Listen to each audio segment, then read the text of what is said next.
1920. And property out the road, 16 kilometres out, Congai Station, owned by the TA Fields Company, which have a lot of properties around Australia, and sheep. They bought it new in the 20s, and Kenny Brett, who will be here in a minute, his father was the contractor out there, his father and his uncle.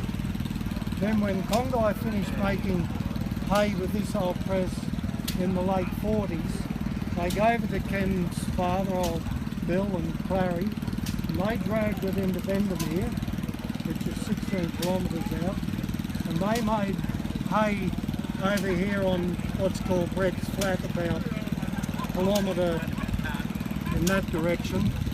And the last time it was known to be used was 1954. So at 60 years it sat idle in the blackberries. It was dragged over here a few years back, put up behind the shed, a few years back, 20. And then in October I decided that it was time it was revived, and the wheels, all the cogs were completely welded up with rust. And the easiest way to get rid of rust was you light a fire under it, because you've got cast iron on steel and they both heat at different degrees. So I had all the wheels ablaze, got them moving, dragged it home, and finally got all the mechanisms up here going. And found a bit of a pattern for this. All this ironwork was still on it. And so we were able to put it together and tested it in the backyard and put out what represents a bale of hay.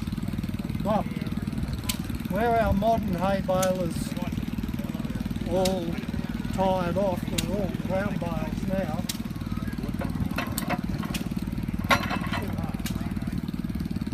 To divide your hay up, these boards were dropped in there. You threaded, you poke wire through the holes on one side, another bloke threaded it through the other side, and they were all hand tied off with wire.